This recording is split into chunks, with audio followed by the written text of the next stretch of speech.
وزیر اعظم عمران خان کا آج یو این جنرل اسمبلی میں ورچوئل خطاب شیڈول۔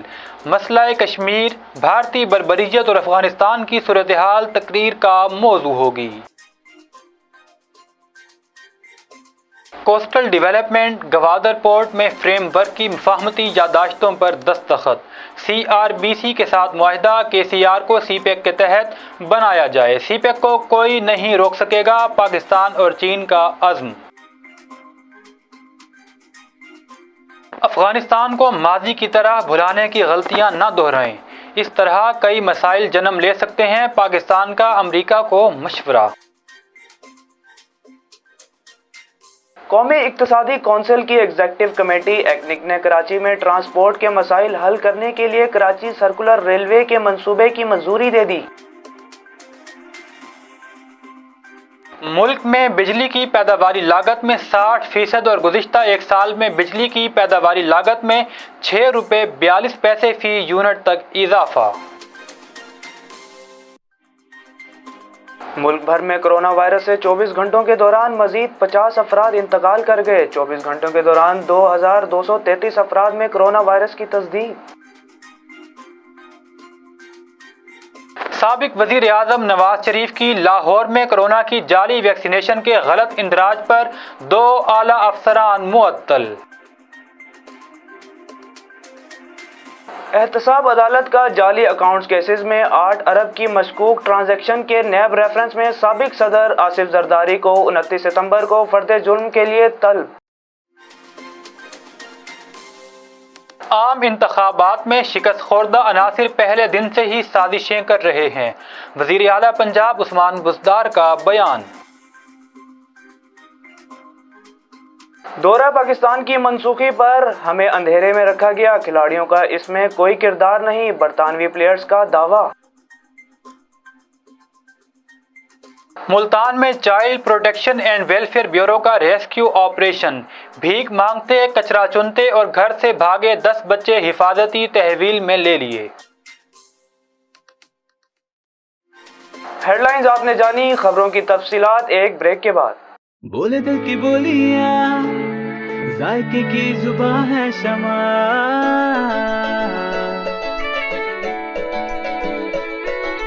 بولے بولے بولے بولے دل بولے کوئی ڈش آئی لو یو کہے،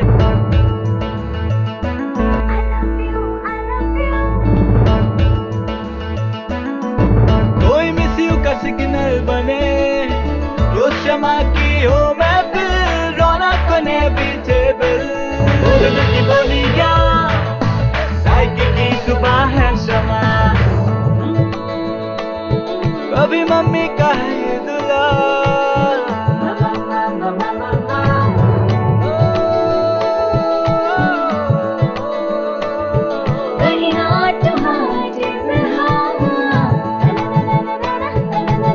روشما کی ہو محفل، رونق نے بھی ٹیبل، بولے دل کی بولیاں، ذائقے کی زباں ہے شمع،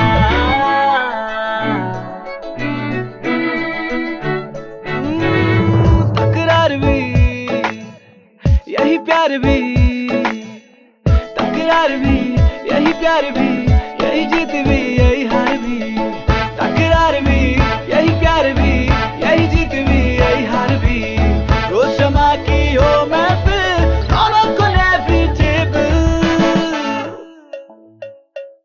بولی دل کی بولیاں، ذائقے کی زباں ہے شمع،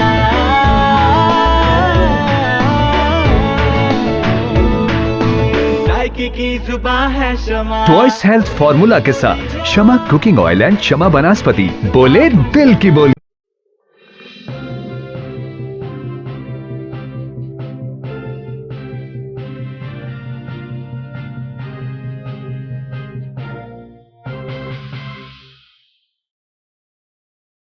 بسم اللہ الرحمن الرحیم، السلام علیکم، مغز نیوز سے میں ہوں سرمد خان۔ اور میں ہوں صوبان قریشی۔ بلیٹن کا باقاعدہ آغاز کرتے ہیں۔ وزیر اعظم عمران خان آج UN جنرل اسمبلی میں ورچوئل خطاب کریں گے، جہاں پر مسئلہ کشمیر، بھارتی بربریت اور افغانستان کی صورتحال ان کی تقریر کا اہم موضوع ہوگی۔ اس سے قبل وزیر اعظم عمران خان نے اپنے عراقی ہم منصب مصطفیٰ قدیمی کو پارلیمانی الیکشن کروانے کے حوالے سے خیر سگالی کا پیغام دیا۔ دونوں رہنماؤں نے تجارت، سرمایہ کاری اور مذہبی سیاحت میں دو طرفہ تعاون کو مضبوط بنانے کی خواہش کا بھی اظہار کیا۔ وزیر اعظم نے عراقی وزیر اعظم کو دورہ پاکستان کی دعوت بھی دی۔ سی پیک پڑوسیوں کی آنکھوں میں کھٹکتا ہے، تاہم پاکستان اور چین پرعزم ہیں اور سی پیک جلد اس مقام تک پہنچنے والا ہے جہاں کوئی اسے روکنا بھی چاہے تو رک نہیں سکے گا۔ وفاقی وزیر منصوبہ بندی اسد عمر نے 10ویں JCC اجلاس کے بعد چین کے وائس چیئرمین کے ساتھ نیوز کانفرنس میں کہا، جس پر جامع حکمت عملی بنائی۔ چینی کارکن گزشتہ سال ہی واپس آ گئے تھے، انہیں بہترین سیکیورٹی دی اور کام دوبارہ شروع ہو گیا تھا۔ اسد عمر نے کہا کہ کئی چیلنجوں کے باوجود دونوں ممالک کی قیادت کے اہم منصوبے کو جاری رکھے ہوئے ہے۔ کووڈ کے باوجود کوشش کی کام جاری رہے، جہاں چین کی سرمایہ کاری ہوگی اسے سی پیک والی سیکیورٹی دیں گے۔ پاکستان نے امریکہ پر زور دیا ہے کہ وہ ماضی کی طرح ایک بار پھر افغانستان کو بھول جانے کی غلطیاں نہ دہرائے۔ اقوام متحدہ کی جنرل اسمبلی کے اجلاس کے موقع پر وزیر خارجہ شاہ محمود قریشی اور ان کے امریکی ہم منصب ٹونی بلنکن کی پہلی بالمشافہ سائیڈ لائن ملاقات کے دوران وزیر خارجہ شاہ محمود قریشی کا کہنا تھا کہ پاکستان امریکہ کے ساتھ تجارت، سرمایہ کاری، توانائی اور علاقائی رابطوں میں وسیع تر تعلقات کا خواہش مند ہے۔ شاہ محمود قریشی کا کہنا تھا کہ پاکستان اور امریکہ کے درمیان قریبی تعلقات ہمیشہ دونوں ہی ملکوں کے لیے فائدہ مند رہے۔ پاکستان امریکہ کے ساتھ متوازن تعلقات قائم کرنے کا متمنی ہے۔ وزیر خارجہ نے امریکی ہم منصب سے کہا کہ پاکستان افغانستان میں جامع سیاسی تصفیہ کے لیے پرعزم ہے۔ قومی اقتصادی کونسل کی ایگزیکٹو کمیٹی ایکنک نے کراچی میں ٹرانسپورٹ کے مسائل حل کرنے کے لیے کراچی سرکولر ریلوے کے منصوبے کی منظوری دے دی۔ ٹویٹر پر اپنے بیان میں وزیر منصوبہ بندی اسد عمر نے کہا کہ ایکنک نے 20.7 ارب روپے کا کراچی میں سرکولر ریلوے منصوبہ منظور کر لیا۔ نیو کراچی سرکولر ریلوے منصوبے کی افتتاح وزیر اعظم عمران خان اگلے ہفتے کریں گے اور افتتاحی تقریب کے مہمان خصوصی ہوں گے۔ نیو کراچی سرکولر ریلوے کے لیے بغیر پھاٹک نیا ٹریک بچھایا جائے گا اور ہر 6 منٹ بعد ٹرین اسٹیشن پر آئے گی۔ اس منصوبے سے یومیہ 3 سے 5 لاکھ مسافروں کی مستفید ہونے کا امکان ہے۔ ملک بھر میں بجلی کی پیداواری لاگت میں 60% اور گزشتہ ایک سال میں بجلی کی پیداواری لاگت میں 6 روپے 42% یونٹ تک اضافہ ہوا۔ دستاویزات کے مطابق گزشتہ ایک سال میں بجلی کی پیداواری لاگت میں 6 روپے 42 پیسے فی یونٹ تک اضافہ ہوا۔ ڈیزل، فرنس آئل، کوئلہ، LNG اور گیس پر بجلی کی پیداواری لاگت میں اضافہ ہوا۔ ایک سال میں ڈیزل پر بجلی کی پیداواری لاگت 3 روپے 19 پیسے فی یونٹ بڑھی۔ ڈیزل سے فی یونٹ کی لاگت 19.43 روپے سے بڑھ کر 22.62 روپے تک پہنچ گئی۔ گزشتہ سال اگست کے مقابلے میں اس سال اگست میں فرنس آئل سے 6 روپے مہنگی بجلی پیدا ہوئی۔ فرنس آئل کے فی یونٹ کی لاگت 12 روپے 23 پیسے سے بڑھ کر 18 روپے 24 پیسے ہو گئی۔ کوئلے سے بجلی کی فی یونٹ کی پیداواری لاگت 6.03 روپے سے بڑھ کر 9.03 روپے ہو گئی۔ ایران سے درآمدی بجلی کی نرخوں میں بھی 2 روپے 14 پیسے تک اضافہ ہوا۔ اگست 2022 میں ایران سے فی یونٹ 10.21 روپے جبکہ اب 12.35 روپے میں درآمد کیا گیا۔ ملک بھر میں کرونا وائرس سے 24 گھنٹوں کے دوران مزید 50 افراد انتقال کر گئے۔ 24 گھنٹوں کے دوران 2233 افراد میں کرونا وائرس کی تصدیق۔ National command and operation centre کی جانب سے جاری بیان کے مطابق گزشتہ 24 گھنٹوں کے دوران ملک میں کرونا کی تشخیص کے لیے 52,788 ٹیسٹ کیے گئے، جن میں سے 2,233 افراد میں کرونا وائرس کی تصدیق ہوئی۔ گزشتہ روز اس وبا نے مزید 50 افراد کی زندگیوں کو نگل لیا، جبکہ مثبت کیسز کی شرح 4.23% تک ریکارڈ ہوئی۔ سابق وزیر اعظم نواز شریف کی لاہور میں کرونا کے جعلی ویکسینیشن کے غلط اندراج پر 2 اعلیٰ افسران معطل ہو گئے۔ لندن میں موجود سابق وزیر اعظم نواز شریف کی لاہور میں کرونا کی جعلی ویکسینیشن پر 2 اعلیٰ افسران کو معطل کیا گیا ہے۔ کرونا ویکسین کے غلط اندراج پر محکمہ اسپیشلائزڈ ہیلتھ کیئر پنجاب نے لاہور میں کوٹ خواجہ سعید ہسپتال کے MS ڈاکٹر احمد ندیم کو معطل کر دیا، جبکہ ہسپتال کے senior medical officer doctor Munir Ahmad کو بھی غفلت اور نااہلی کی باعث معطل کرتے ہوئے محکمہ صحت میں فوری رپورٹ کرنے کی ہدایات کی گئیں۔ اس واقعے سے ملک میں جعلی طریقے سے کرونا ویکسینیشن کے اندراج کے خدشات بھی زور پکڑنے لگے ہیں۔ احتساب عدالت نے جعلی اکاؤنٹس کیسز میں 8 ارب کی مشکوک ٹرانزیکشن کے نیب ریفرنس میں سابق صدر آصف زرداری کو 29 ستمبر کو فرد جرم کے لیے طلب کر لیا۔ رجسٹرار احتساب عدالت کی جانب سے سمن آصف علی زرداری کو بلاول ہاؤس کراچی کے پتے پر ارسال کیا گیا۔ سمن نیب تفتیشی نے ارسال کیا۔ سمن میں کہا گیا ہے کہ 29 ستمبر کو احتساب عدالت نمبر 3 میں پیش ہوں۔ فرد جرم کا جواب دینے کے لیے آپ کی ذاتی حیثیت میں پیشی لازم ہے۔ یاد رہے آصف زرداری پر 8 ارب روپے سے زائد کی مبینہ منی لانڈرنگ کا الزام ہے۔ سابق صدر کے مبینہ فرنٹ مین مشتاق احمد کو عدالتی اشتہاری قرار دے چکی ہے۔ عام انتخابات میں شکست خوردہ عناصر پہلے دن سے ہی سازشیں کر رہے ہیں۔ وزیر اعلیٰ عثمان بزدار نے کہا کہ عام انتخابات میں شکست خوردہ عناصر پہلے دن سے ہی سازشیں کر رہے ہیں۔ عوامی خدمت کی سیاست سے ہر سازش ناکام ہوئی۔ الزامات کی سیاست کرنے والوں کا کوئی مستقبل نہیں۔ پروپیگنڈا کرنے والے جان لیں کہ عوام کی خدمت کھوکھلے دعووں سے نہیں ہوتی۔ وزیر اعلیٰ پنجاب عثمان بزدار سے سابق صوبائی وزیر و رکن صوبائی اسمبلی سمیع اللہ چودھری نے ملاقات کی، جس میں بہاولپور کے ترقیاتی منصوبوں، جنوبی پنجاب سیکریٹریٹ اور سیاسی صورتحال پر گفتگو کی گئی۔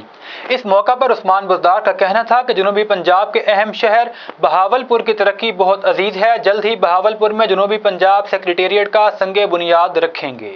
برطانوی کھلاڑیوں نے دعویٰ کیا ہے کہ دورہ پاکستان کی منسوخی میں ان کا کوئی کردار نہیں۔ برطانوی بورڈ نے اس فیصلے سے متعلق انہیں اندھیرے میں رکھا۔ برطانوی اخبار کے مطابق انگلش پلیئرز ایسوسی ایشن کا کہنا ہے کہ دورہ پاکستان کی منسوخی میں کھلاڑیوں کا کوئی کردار نہیں ہے۔ ان سے تو یہ بھی نہیں پوچھا گیا کہ آپ سفر کریں گے۔ انگلش پلیئرز ایسوسی ایشن کا مزید کہنا تھا کہ انہیں تو دورہ منسوخ کرنے کے بعد بتایا گیا۔ یونین نے ان دعووں کی بھی تردید کی ہے کہ فیصلے کے پیچھے برطانوی کھلاڑی تھے۔ انگلش کرکٹ بورڈ نے تسلیم کیا کہ یہ فیصلہ پاکستان کرکٹ بورڈ کے لیے مایوس کن ہوگا، جو ملک میں بین الاقوامی کرکٹ کی بحالی کے لیے مستقل انتھک کوششوں میں مصروف ہے۔ ملتان میں child protection and welfare bureau نے ریسکیو آپریشن کرتے ہوئے بھیک مانگتے، کچرا چنتے اور گھر سے بھاگے 10 بچے حفاظتی تحویل میں لے لیے۔ ہمارے رپورٹر عمران شہزاد کے مطابق بچوں کو کینٹ بازار، چونگی number 1، general bus stand, Vehari چوک اور دیگر مقامات سے حفاظتی تحویل میں لیا گیا۔ حفاظتی تحویل میں لیے گئے بچوں میں 11 سالہ عامر، 11 سالہ عبدالستار، 12 سالہ اکبر، 12 سالہ یاسر، 6 سالہ حسنین، 7 سالہ شہزاد بھی ریسکیو کیے گئے ہیں، بچوں میں شامل ہیں۔ بچوں کو بہتر سہولیات کی فراہمی کے لیے چائلڈ پروٹیکشن بیورو سینٹر منتقل کر دیا گیا ہے۔ بچوں کا تعلق تحصیل جلال پور، پیروالا، کوٹ اسلام، کبیر والا، خانے وال اور ملتان کے مختلف علاقوں سے ہے۔ اب تک کے لیے اتنا ہی۔ مزید خبروں اور تفصیلات کے لیے وزٹ کیجیے ہماری ویب سائٹ۔ اللہ نگہبان۔